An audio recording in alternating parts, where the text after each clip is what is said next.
안녕하세요. 오늘 저의 행복한 경제학에서는 보험 산업의 속살을 한번 깊이 들여다보려고 합니다. 네, 안녕하세요. 저희가 시작하기 전에 아주 흥미로운 사례를 하나 받았는데요. 한 40대 가장이 교통사고로 안타깝게 사망을 했어요. 네, 그래서 유가족이 보험금으로 5억 원을 받으셨는데 사실 그분이 평생 낸 보험료는 다 합쳐도 8천만 원에 불과했다는 겁니다. 그렇죠. 그럼 단순 계산으로 보험사는 4억 2천만 원, 이거 망백한 손실이잖아요. 네, 숫자만 보면 그렇죠. 그런데 어떻게 그 해에 수조 원의 순이익을 낼 수 있었을까?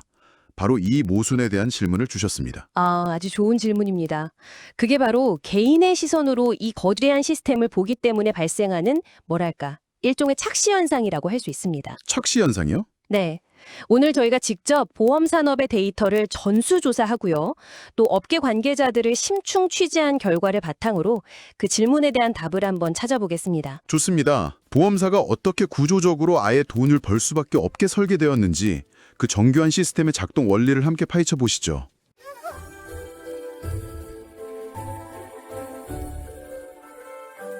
네, 많은 분들이 보험을 그냥 만약을 위한 안전망 이 정도로만 생각하시는데 보내주신 자료들을 보니까 그 이면에는 정말 거대한 금융제국이 움직이고 있더라고요. 맞습니다. 그래서 오늘 저희의 목표는 명확합니다.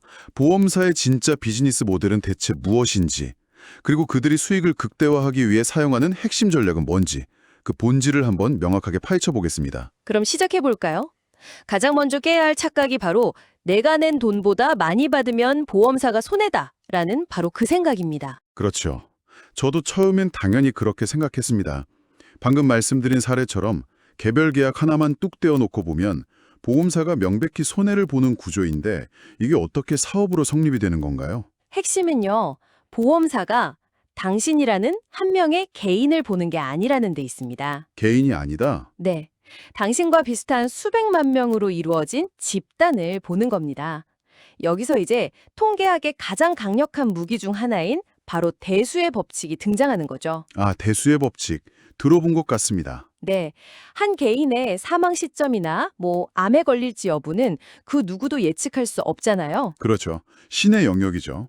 하지만 비슷한 연령과 건강 상태를 가진 100만 명 중에 올해 몇 명이 사망할지는 놀라울 정도로 정확하게 예측할 수 있습니다. 아, 그러니까 한두 명의 불확실성이 수백만 명 단위로 커지면 오히려 그게 하나의 확실한 예측치가 된다는 말씀이시군요. 바로 그겁니다. 저희가 삼성생명의 2022년 실제 데이터를 직접 분석해 봤어요. 실제 데이터요. 네, 그 해에 사망보험금으로 지급한 총액이 약 2조 3천억 원이었습니다. 와, 2조 3천억. 엄청난 금액이네요. 엄청나죠? 하지만 같은 해에 보험 가입자들로부터 걷어들인 보험료 수입은 얼마였을까요? 글쎄요. 훨씬 많았겠죠. 무려 32조 원이 넘었습니다. 32조요? 네, 지급된 사망보험금은 전체 수입의 약 7%에 불과했던 겁니다. 잠깐만요. 7%요? 그럼 나머지 93%에 해당하는 막대한 돈, 거의 30조 원에 가까운 그 돈은 다 어디로 가는 겁니까? 바로 그 지점에서 보험의 진짜 비즈니스 모델이 드러납니다. 아, 그 돈은 곧바로 투자로 이어집니다. 보험사의 핵심 사업은 사실 보험 상품 판매가 아니에요. 판매가 아니면요? 그렇게 모은 돈을 굴리는 것, 바로 자산 운용입니다.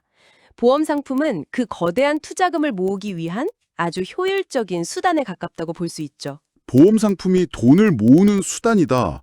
와, 이 관점은 굉장히 새롭네요.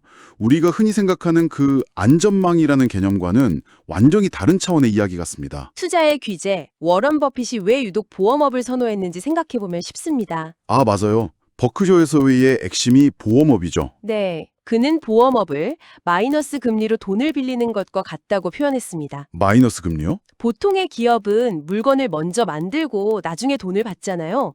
그런데 보험은 정반대입니다. 아, 고객에게 먼저 돈, 즉 보험료를 받고 서비스인 보험금은 짧게는 수년, 길게는 수십 년 뒤에 제공하는 역생산 주기를 가지고 있죠.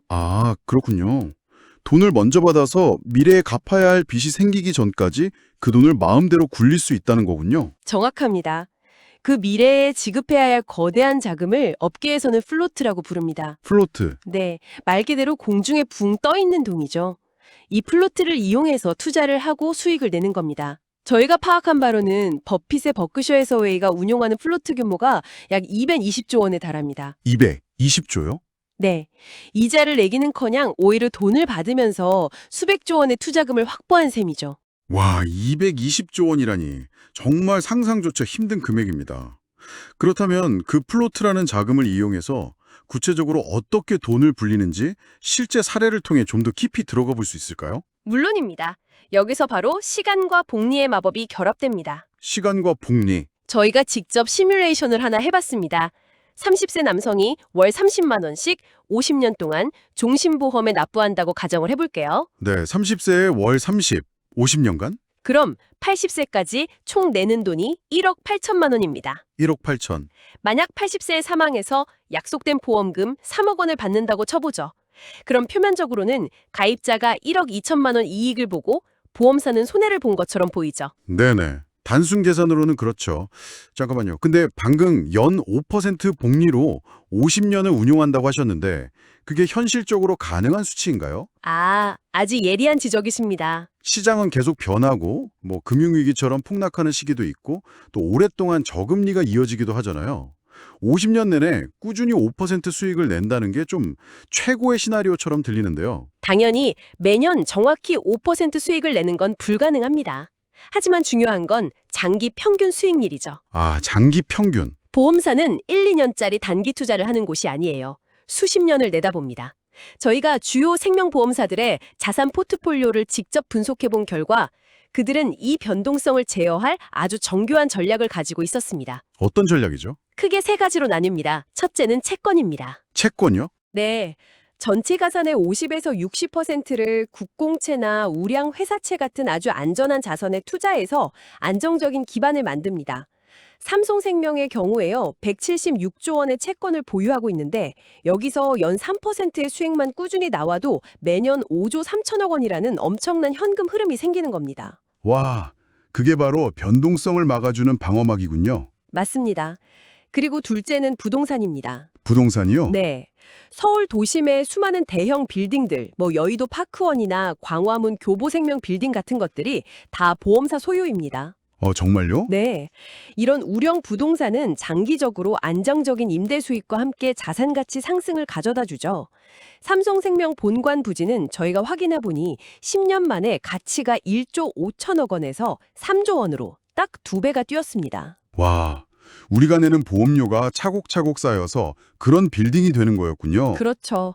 마지막으로 주식입니다. 주식? 삼성생명은 삼성전자 지분 8.51%, 약 26조 원어치를 보유한 최대 주주 중 하나입니다. 8.51%나요? 네, 중요한 건 이들은 단기 변동에 흔들리지 않는다는 겁니다.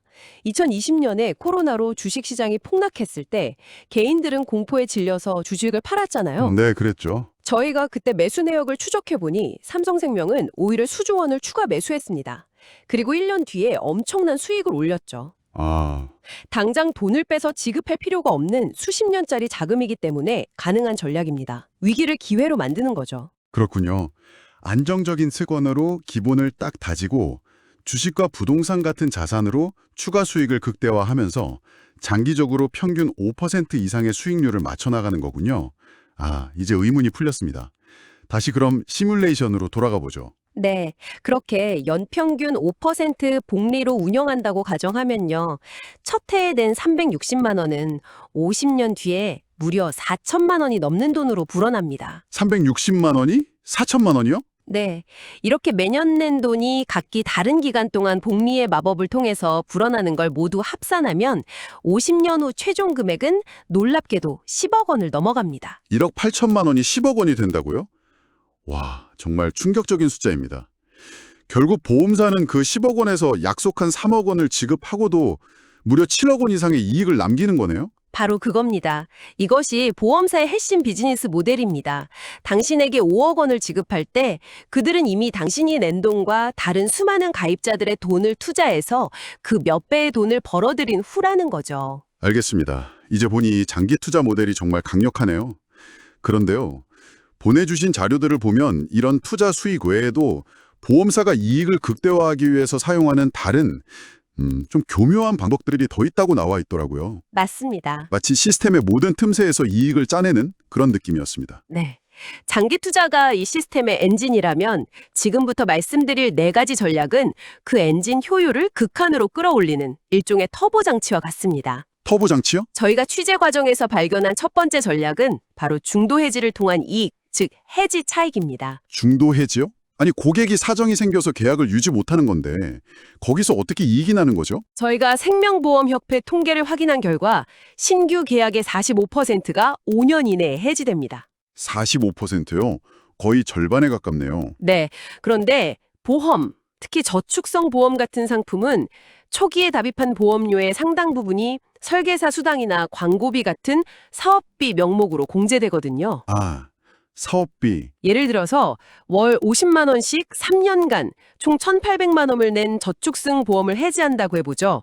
그러면 1,200만 원 정도밖에 돌려받지 못합니다. 600만 원은 어디로 가나요? 나머지 600만 원은 사실상 보험사의 수익으로 잡히는 거죠. 와, 그러니까 애초에 상품을 설계할 때부터 일정 비율의 고객은 중도에 포기할 것을 계산해 놓고 그들이 남기고 가는 돈을 예상 수익으로 잡아놓는다는 말이군요.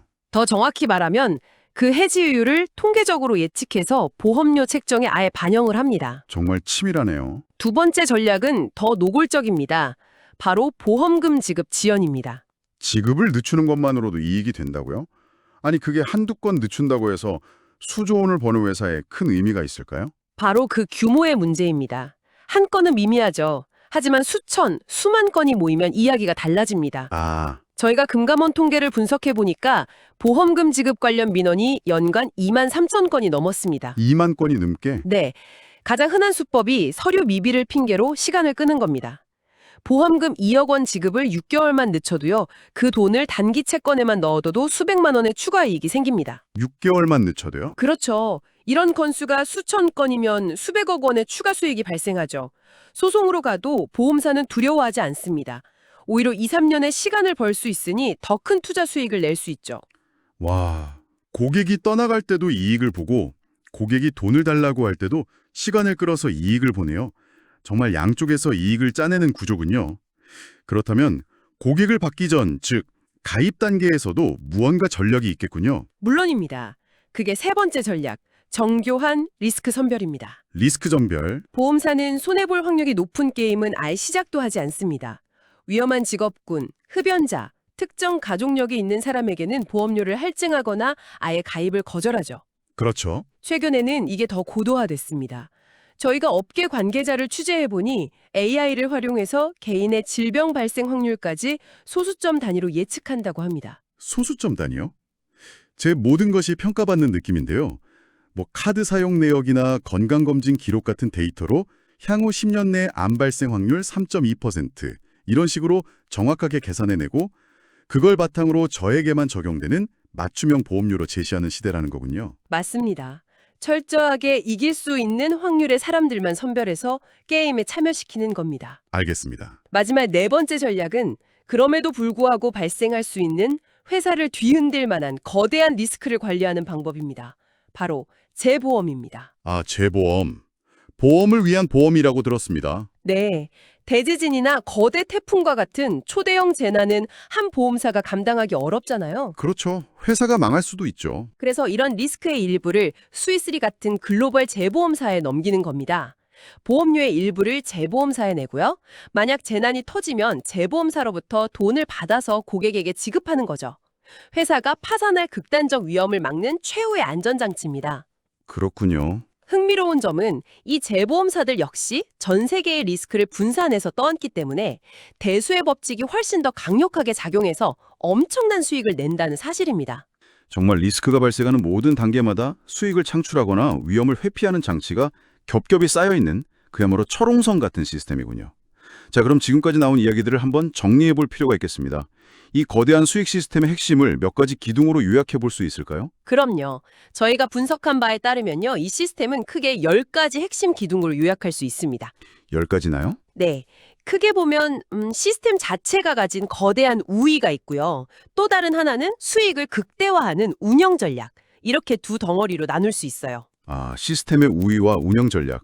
나눠서 생각해 보니 구조가 더 명확해지네요. 먼저 시스템적인 우위는 어떤 것들이 있을까요? 가장 근본적인 것은 시간의 힘입니다. 수십 년간 당신의 돈을 묶어두고 복리로 불리는 힘이죠. 네, 시간. 그리고 이 모든 것을 가능하게 하는 통계의 힘, 즉 개인의 불확실성을 집단의 예측 가능성으로 바꾸는 수학적 우위가 있습니다. 통계. 여기에 수백조 원의 자산으로 작은 수익률도 거대한 이익으로 만드는 규모의 경제가 더해지고요. 또 돈을 먼저 받고 서비스는 나중에 제공하는 역생산 주기라는 독특한 구조도 빼놓을 수 없죠. 시간, 통계, 규모, 그리고 독특한 현금 흐름 구조. 이것만으로도 이미 개인이 상대하기에는 거대한 장벽처럼 느껴집니다. 그렇죠. 여기에 높은 진입장벽도 있습니다. 정부 규제로 보호받아서 소수 기업이 시장을 과점하는 구조잖아요. 아, 맞네요. 새로운 보험사가 쉽게 생기지 않죠. 그리고 경기 안정성도 있습니다. 경기가 나빠져도 사람들은 보험을 가장 마지막에 해지하는 경향이 있거든요. 그렇죠. 불안하니까 더더욱. 자, 그럼 이 시스템 위에서 돌아가는 구체적인 운영 전략들은 어떤 것들이었죠? 앞서 이야기한 것들이네요. 손해볼 확률이 낮은 고객만 골라받는 리스크 선별, 네, 중도 포기자들이 남기고 가는 돈을 수익화하는 중도 해지 수익, 맞습니다. 감당 못할 리스크는 외부로 이전하는 재보험이라는 안전장치, 네, 그리고 마지막으로 전문가와 데이터로 무장한 보험사와 개인 가입자 사이의 정보의 비대칭. 완벽하게 정리하셨네요. 이 10가지 기둥이 서로 맞물려 돌아가면서 빈틈없는 수익 시스템을 만드는 겁니다. 듣고 보니 정말 이건 이기기 힘든 게임이라는 생각이 듭니다. 결국 보험은 카지노와 비슷하다고 볼 수 있겠네요. 가장 정확한 비유입니다. 개별 게임에서는 고객이 돈을 딸 수도 있지만 전체 판을 보면 언제나 카지노가 이기는 것처럼 말이죠. 네, 수학적으로 지기 힘든 게임을 설계해 놓은 셈입니다.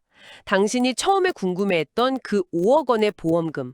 보험사가 그 돈을 지급할 때 그들은 이미 당신이 낸 8천만 원과 다른 수많은 가입자들이 낸 돈을 수십 년간 굴려서 수십억 원을 벌어들인 후입니다. 아, 그 5억 원은 이미 오래전에 통계적으로 계산된 비용이었을 뿐 결코 손실이 아니었던 거죠. 결국 오늘 저희가 함께 분석한 자료들을 통해 내린 결론은 보험은 결코 손해보는 장사를 하지 않는다. 이거군요. 물론 불의의 사고로부터 우리를 지켜주는 중요한 사회 안전망의 역할을 하는 것은 분명한 사실입니다. 그렇습니다.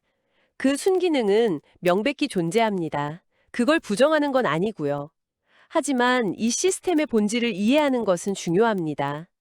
당신이 얻는 안심이라는 무형의 가치와 그 대가로 보험사가 가져가는 막대한 유형의 이익, 이 거래가 과연 공정한 것인지에 대한 판단은 이제 각자의 몫으로 남겨두어야겠죠? 네, 오늘 저희는 여러분이 보내주신 자료와 질문을 바탕으로 보험산업의 정교한 수익 시스템을 깊이 파헤쳐 봤습니다. 이 분석의 핵심은 보험의 진짜 사업은 위험 보장이 아니라 자산 운용이며 우리의 보험료가 그 거대한 투자의 종잣돈이 된다는 사실이었습니다. 네.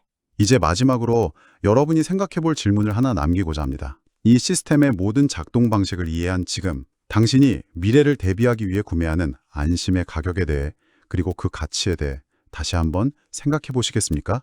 네, 꼭 한번 고민해 보실 문제입니다.